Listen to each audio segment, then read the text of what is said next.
I would like to thank the leaders of the Borough Baptist Church Association for inviting me to be one of the speakers. Borough Baptist Church Association이 दैदेनगिरिफोरखौ आङो हामबाय होयो बे जथुम्मायाव सासे बुंथिगिरि हिसाबै आंखौबो लिंहरनायनि थाखाय. Last year,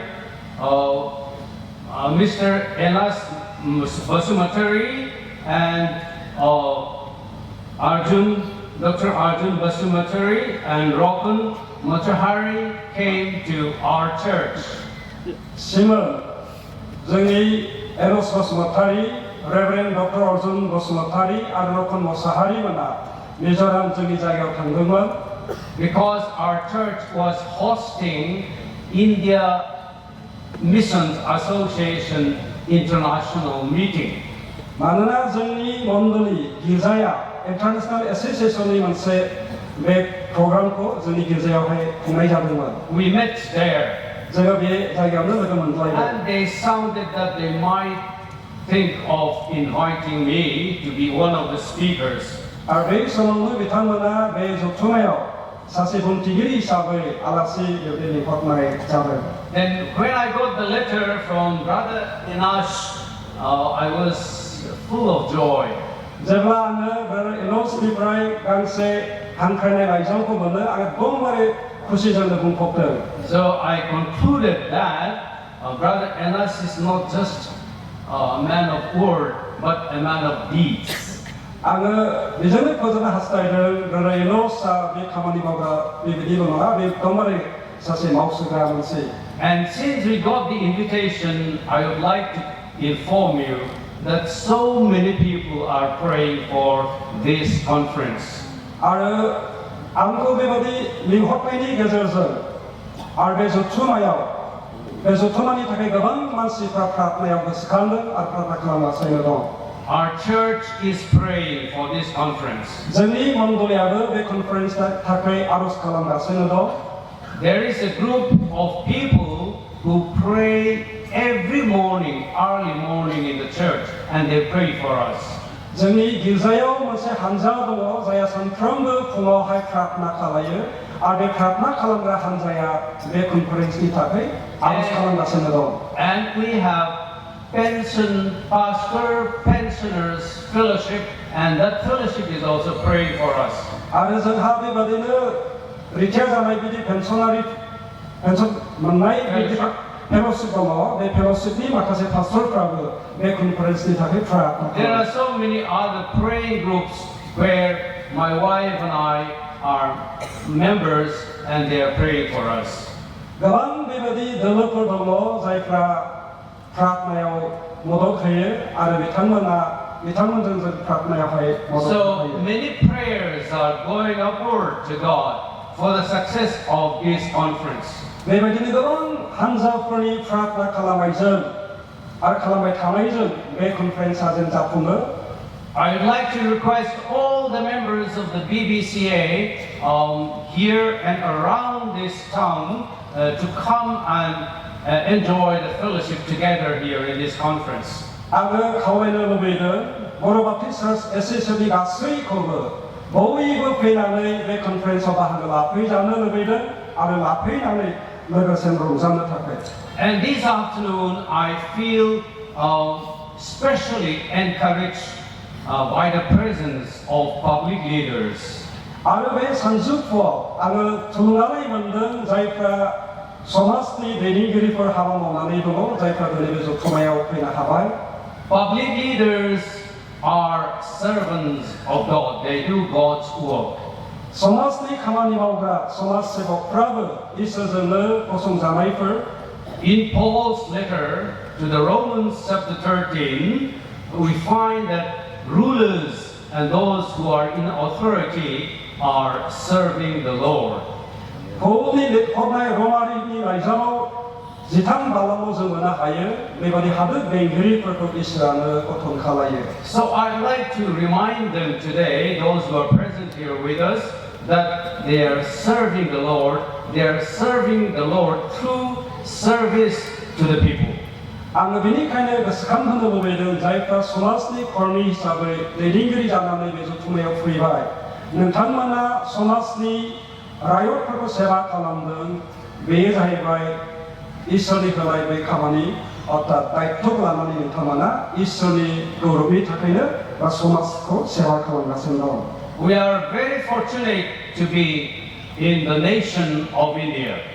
जोङो जोबोद खाबु गोनां मानोना जोङो बे हादोरनि मानसिफोर भारतनि हादोरनि मानसिफोर A democratic country जेराव जों गासैबो धोरोमनि माबाफोरखौ जोङो बयबो समानै मोननो where we हायो have fundamental rights. जेराव जोंहा बेबायदि मोनथाय जोंहा दङ And one of our fundamental rights is right to freedom of religion.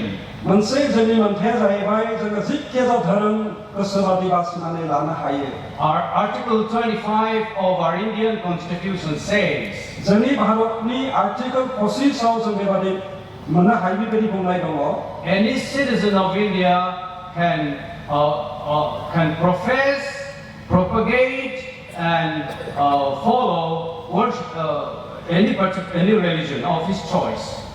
भारतनि साफ्रोमबो नोगोरारिया गावनि हामजानाय बादि गावनि इच्छा बादि बुंनो हानाय धोरोम लानानै इसोरखौ सिबिनो हानाय बे मोनथाया दं And the churches in India have always been trying to uphold this freedom in our nation. आरो जोंनि बे देशआव साफ्रोमबो व्यक्तिफ्रानो बे मोनथायखौ लानानैनो गसंनानै दं आरो हमथाना लागासिनो दं Not only that, Christianity has contributed a lot in the building of our nation. ख्रिस्टियानिटिया जोंनि हादोरखौ बेबादि लुखांनायाव गोबां मदद होदों बेल' नङा In the field of health care, बे देहानि जोथोन लानायावबो many of our hospitals are known for their efficiency and for their selfless services to the nation. गोबां बेबायदि सावस्रिफोरा हस्पिटालफोरा मोजां बेबायदि सार्भिस होनायनि थाखाय मोजाङै मावनो आखा-फाखा बेबायदि मावनायनि गेजेरजों दिनै मिथिजाबाय In the area of education, the contribution of Christianity to our nation is huge. आरो सोलोंथाइनि गेजेरजोंबो ख्रिस्टियानिटिया बे समाजाव जोंनि हादोराव बे गोहोम खोख्लैनाय एबा सेवा खालामनाय एबा होनाया जाहैबाय बिसेसकै लाइमोनफोरनि गेजेराव As displayed on the screen and written on the program sheet, I worked in Serampur College. जि जोंनि मायाव स्क्रिनावहाय जि माबाखौहाय होनाय जादों I want to tell you a little bit about the founder of Serampur College. बे सेरामपुर कलेजनि सोमोन्दै बेखौ गायसनगिरिनि सोमोन्दै एसे आं बुंनो इच्छा खालामदों The great William Carey.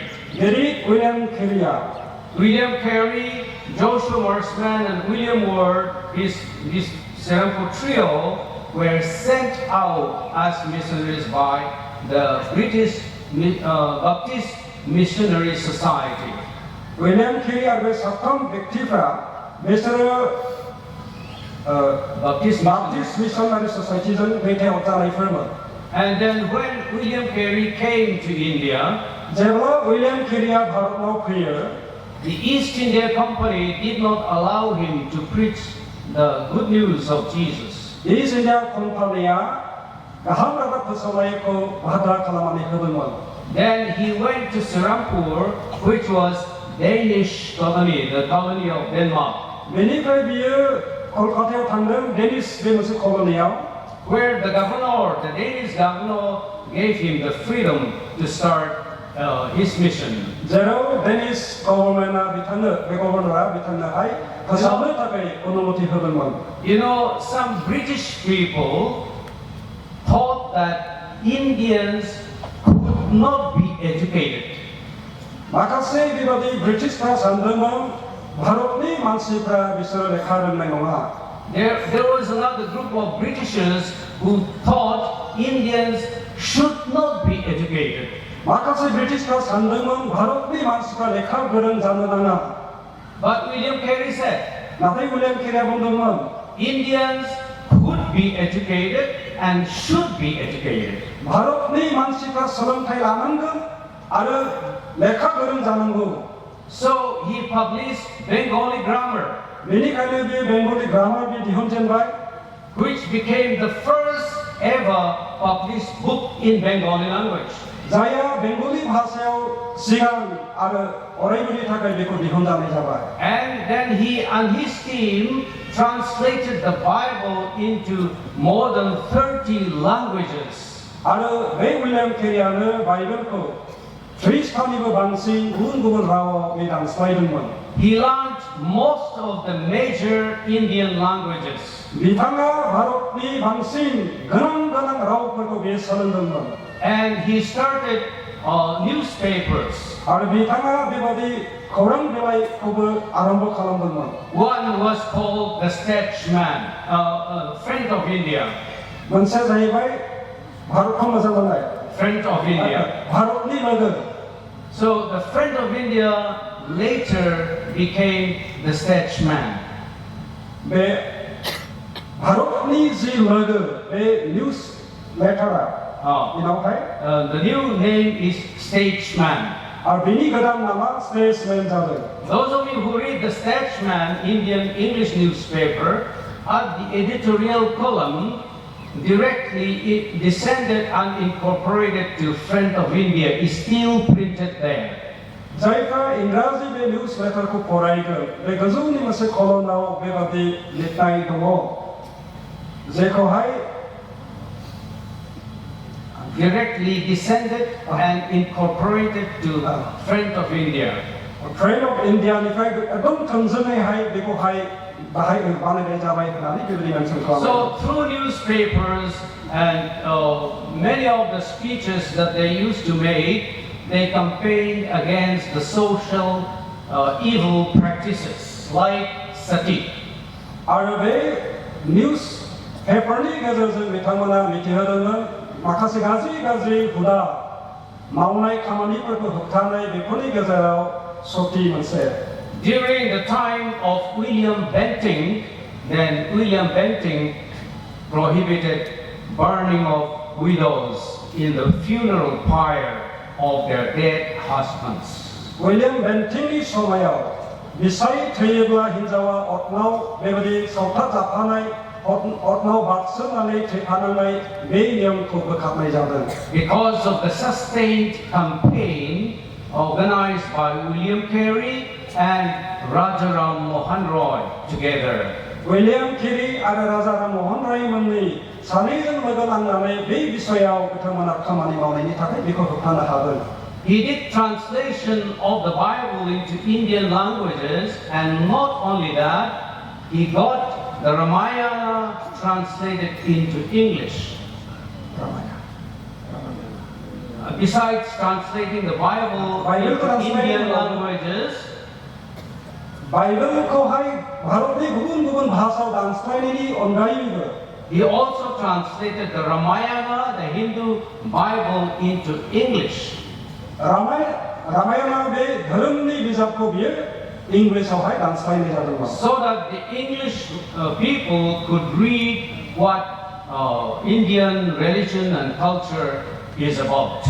जाहाथे इंराजि बुजिनाय मानसिफ्रा फरायनानै भारतनि धर्मनि सोमोन्दै मिथिनो हायो There are so many other things I can tell about William Carey and his work. William Carey बिथांनि जीवन आरो बिथांनि मावनायफोरखौ गोबां आं बुंनो हायो आरो बेफोरो माखासे बिथांनि मावनाय खामानि But let me stop there. आङो बेयावनो बिथांनि सोमोन्दै I have narrated all this just to make a point that Christianity is not the enemy of Indian nation, but it is the factor, a very strong contribution to the building of Indian nation. Christian धर्म बा ख्रिस्टियानिटिया बे गुबुननि हेंथायै बेबादि मावनाय नङा नाथाय ख्रिस्टियाना गोबां बिथिङाव जोंनि भारतनि नागरिक जोंनि मानसिफोरनि थाखाय गोबां खामानि मावनायाव बे मदद बा बिहोमा दं Because Christianity carries the torch of the light of the world.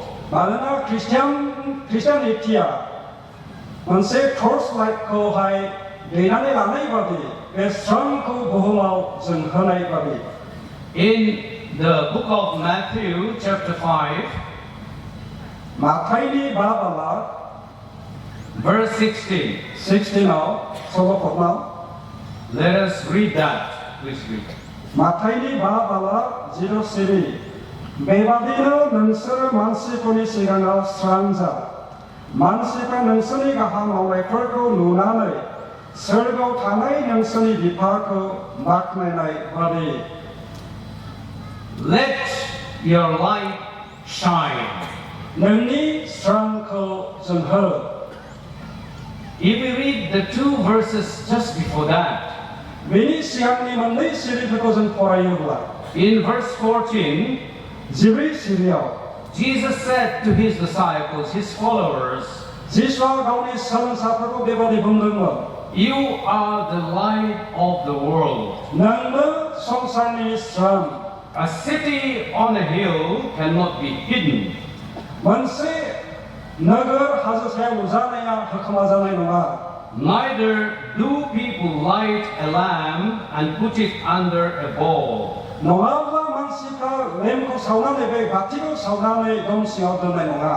Instead, they put it on its stand, बेनि अनगायै बिसोरो बे जोंनाय लेम्पखौ दोनग्रा बे माबायावसो गासायावसो दोनगोन. and it gives light to everyone in the house. आरो बयनोबो बे न'नि सिङाव स्रांखौ होगोन. Here, Jesus compares the light which his followers have to two things. जिसु ख्रीष्टआ बेयाव बे स्रांखौ गावनि सोलोंसाफोरनोहाय मोननै जोंथायनि सोमोन्दै बेयाव थुलुंगा खालामनानै बुंदों.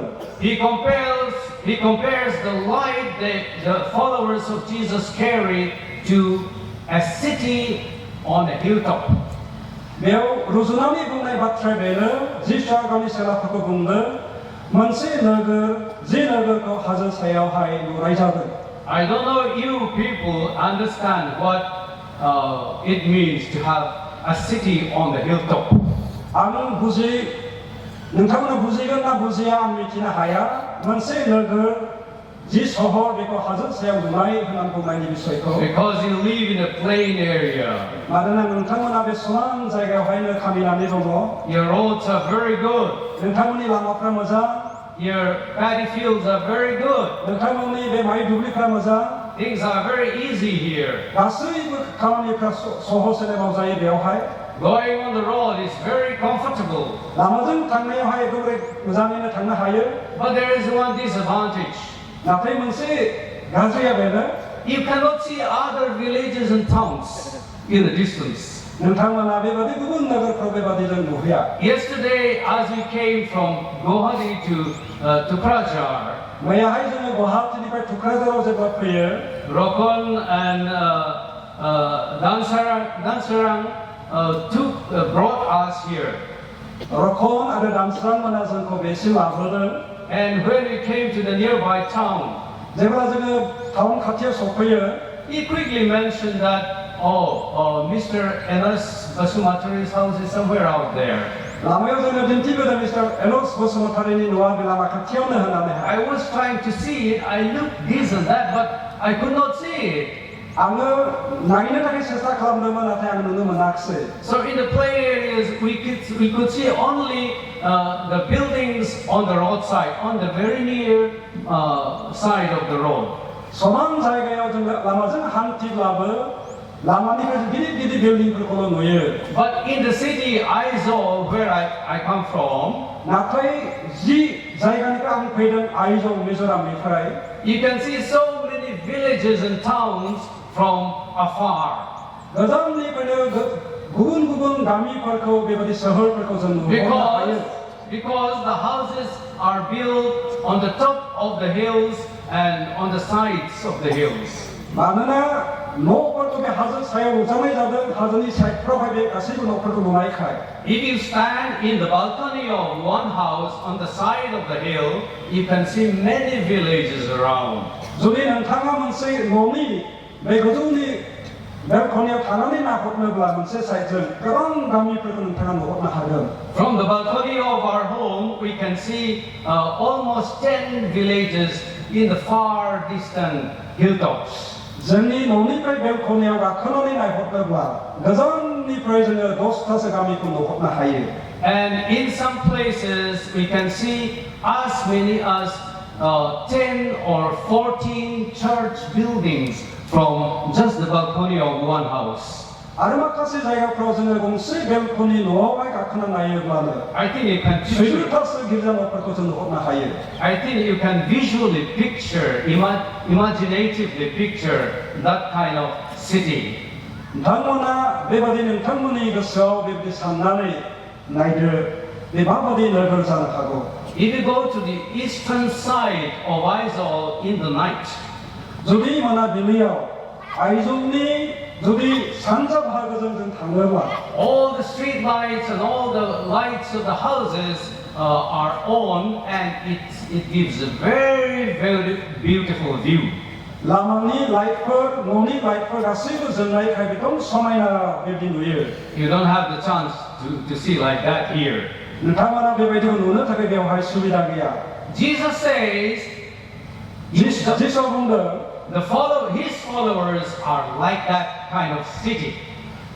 비고 운송가 비니 세와프라 베바디는 그나네. Because of their location, because of its location, the city on the hilltop is visible from almost everywhere. 베 루자마이 너거라 그저 하저 세우자나이 카이 가시고 제가니 베베고 노헛나 하예. A believer in Jesus Christ carries the light of Jesus, which is visible from everywhere. 지수 그리스도 파타이라 사세 백티야 뭐베바디는 가시고 제가니 베베고 노나 하예. The church is like that. 몬돌리아 베바디는 Christians are like that. 크리스찬 프라베바디는 Some Christians are more like it. 아르 그방 베바디 마카스 크리스찬 프라베바디 베바디 아르베디 방신은 We can think of very famous Christian leaders and speakers and evangelists and pastors. 제가 베바디 사는 하예 만나 하예 그방 베바디 파스터 에반젤리스트 아르 베바디 퍼소그라퍼 They go to different places 미스 부분 자기가 풀탄을 and bring the light of Jesus everywhere. 아 미스 지수니가 스탄코 제로고 베디 가사크예 We can see them from afar. 정비 탕만도 거자니까 누예 We can still remember people like Spurgeon, Moody, Wesley, and Billy Graham. 저거 문봉파리 보나 하예 스퍼슨 모디 아르 빌리 그라만 바디 베티코 So many leaders among you, Christian leaders among you, are like that. 능타문이 가다로 자이파 그방 크리스찬 빌링게리 거동 능타문하고 베바디는 People can see their lights from a far distance. 만세가 베탕문이 지본리 프라이 지본코 거자니까는 누나 하예 So they are more like a city on the hilltop. 미탕문나 베브리 그저 하즈 사용 누자나이 노플 바디 But all of us cannot be like a city on the hilltop. 나타이 저가 수입을 그저 무세 하즈 사용 누자나이 너걸 바디 짱나 하야 That could be the reason why Jesus compares his followers like the lamp in the house. 베니카네 지수와 베루즈라이코 공의자들은 공세 마티 렘 노시마오 사운한다나 The lamp in the house is a small source of light. 노스임니 베전타야 베글레이 아르베 실고자이가 베전라이코 그예 Before we had electricity, we used to use this kerosene butty or mombati or lanterns. 베 일렉트리시티 파일레니 시간서 노프라하이 베바디 몬마티 마티 베바디 구분구분 베보스탄선 저는 스랑코 문 흐예만 We keep them in the house. 전 베벌도 노우더는 So it makes parts of the house light.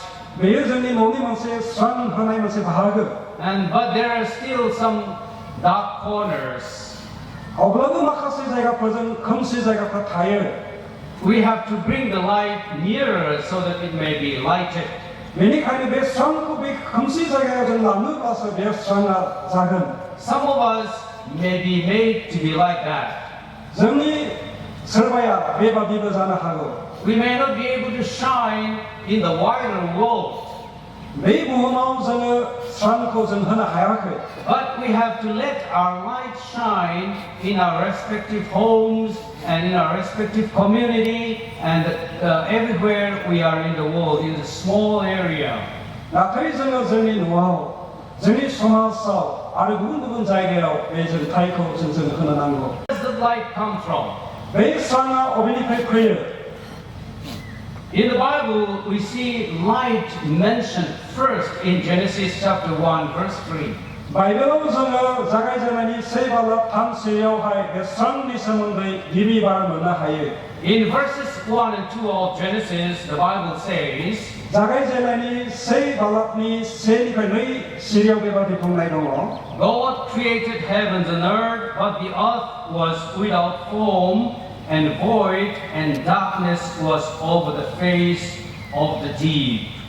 इसोरा नख्रां आरो पृथ्वीखौ बियो सोरजिदों।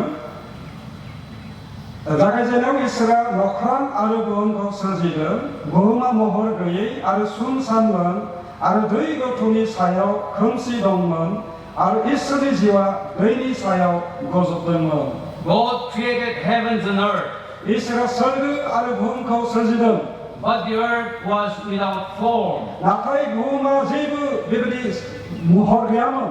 And it was void, empty. बे जेबो गैयामोन। And darkness was over the face of the deep. आरो बे खोमसियानो बे माबायावहाय दङमोन। We do not know how long the earth was in that condition. जों मिथिया बे बुहुमा बे संसारमाया बेबादि खोमसियाव बेसेबां गोलाव दङमोन। Maybe quite a long time. जानो हागौ गोलाव सम। But in verse 3, नाथाय 3 सिरियाव God said, let there be light, and there was light. इसोरा बुंदों स्रां जा आरो स्रां जादों। Let there be light, and there was light. स्रां जा आरो स्रां जादों। So God is the source of light. इसोरानो बे जोंथायनि बिगोमा।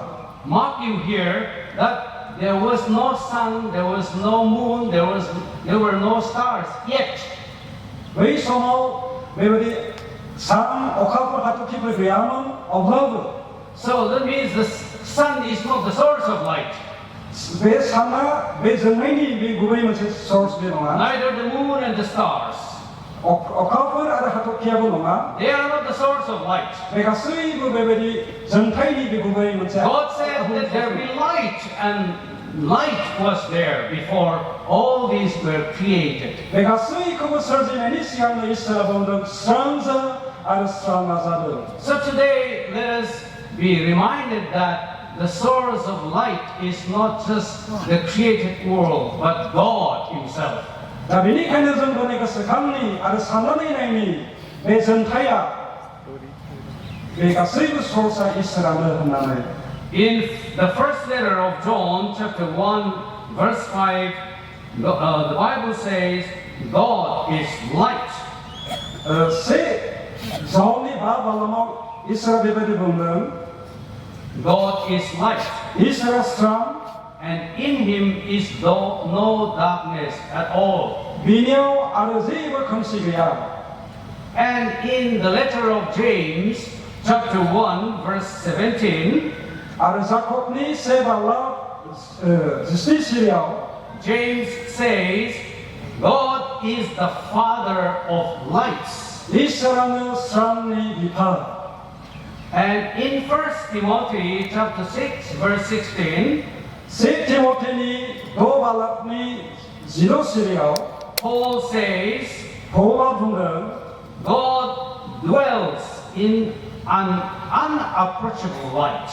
इसोरा बेबादि नुनो हानाय बेबादि स्राङाव बियो थायो।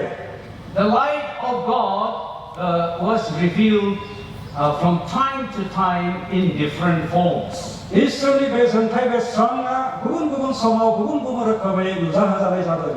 When He led the people of Israel, जेब्ला बियो इस्राएलारिफोरखौ दैदेनदों, He led them with a cloud in the daytime, and that cloud transforms itself into a fire of light in the night. साननि समाव सान्दुंनिफ्राय रैखाथि होनो थाखाय जोमै इसोरा होदों आरो हरनि समाव थाबायनो थाखाय खामानि मावनो थाखाय बेबादि जोंनायनि मोनसे खाम्फा इसोरा होदों।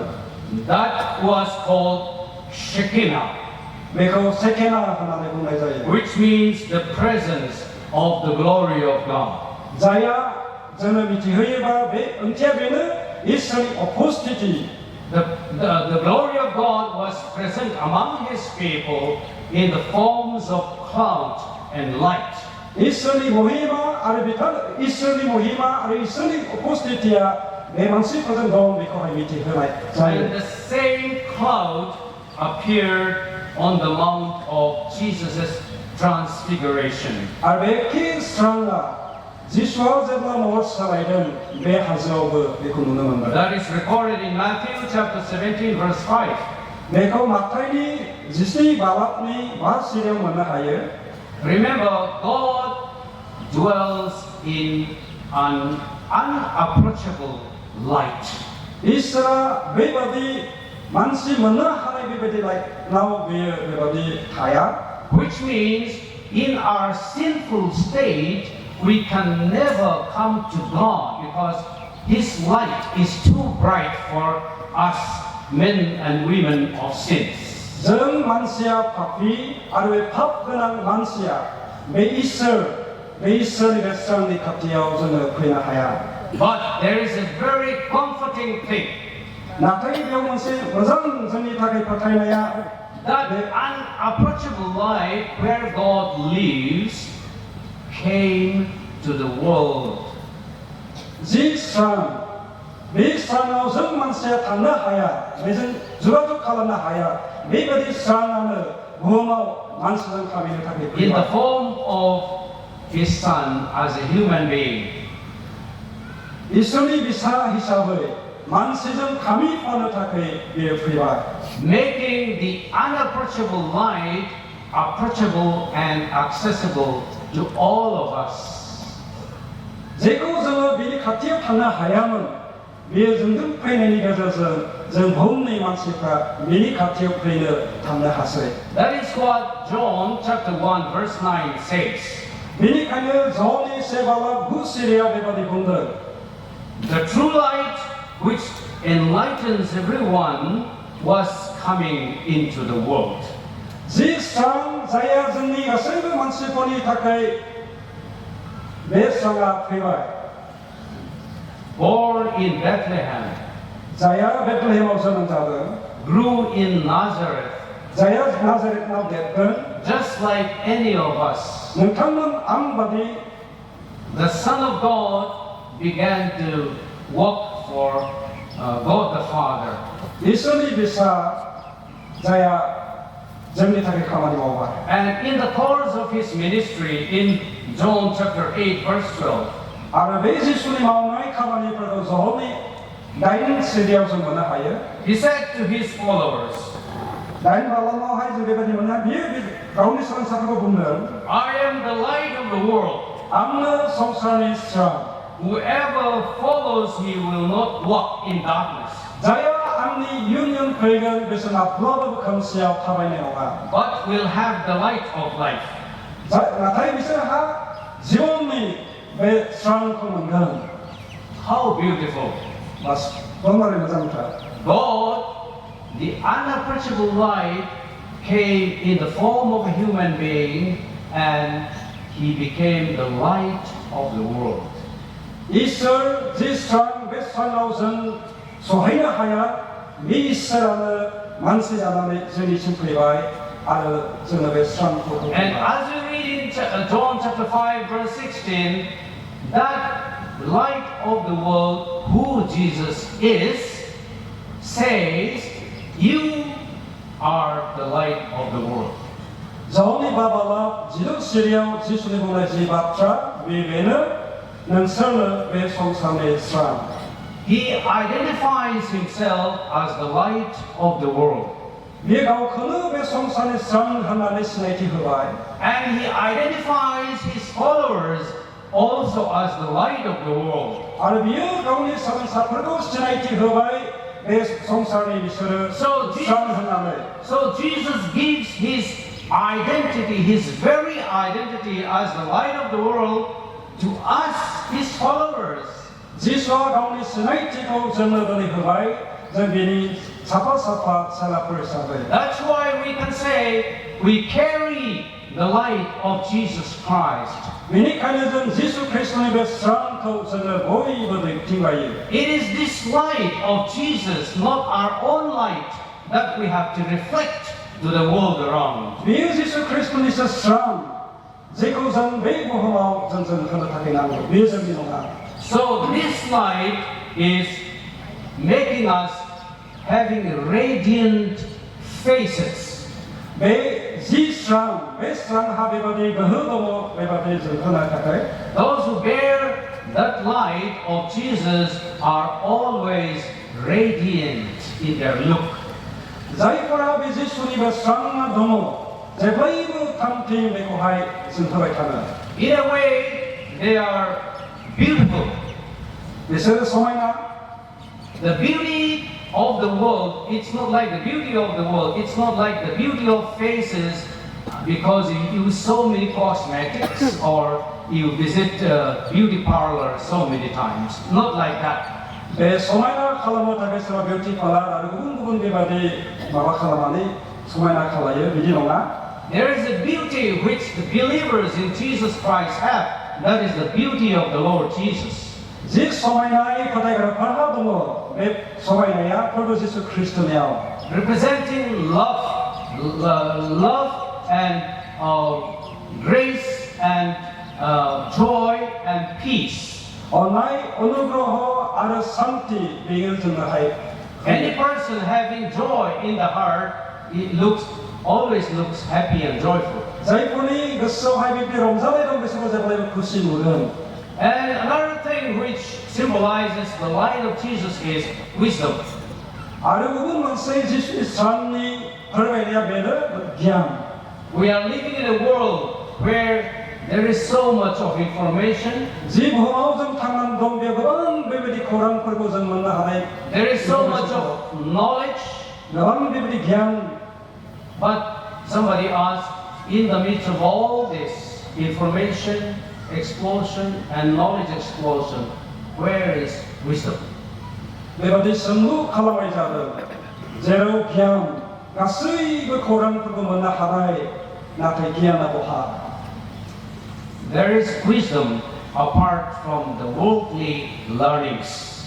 왜 성선이 서른타이니 온가이브 제가 이슬리 기암 도모. Those who follow Jesus, they may not necessarily be highly educated, but they are wise.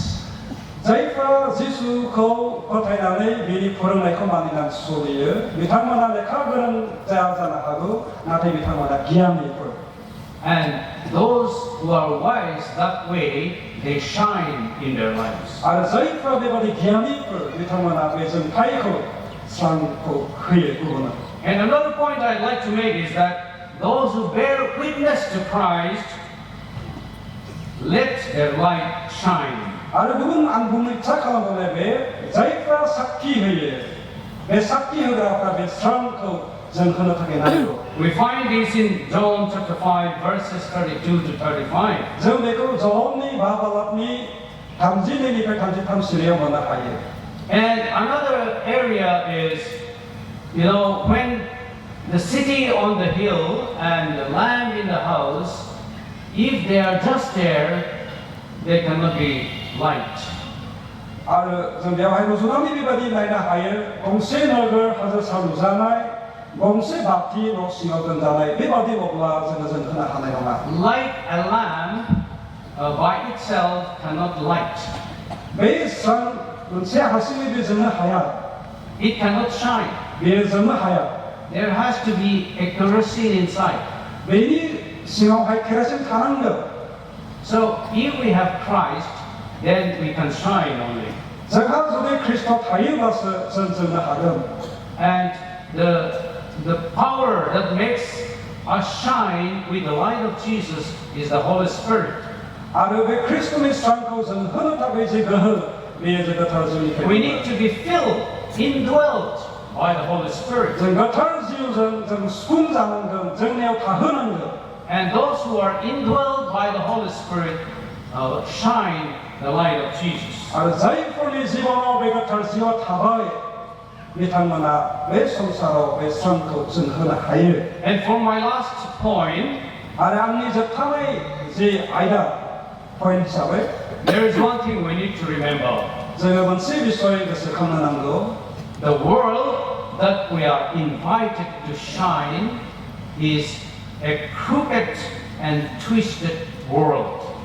बे संसार जे संसाराव गाज्रिजों बुंफबनाय दंबारो बेबादि संसाराव जों बे सानखौ जोंहोनो आह्वान खालामनो नांगौ। In Philippians chapter 2 verse 15, फिलिपियानि 2:15 Paul says, "You shine as lights among them."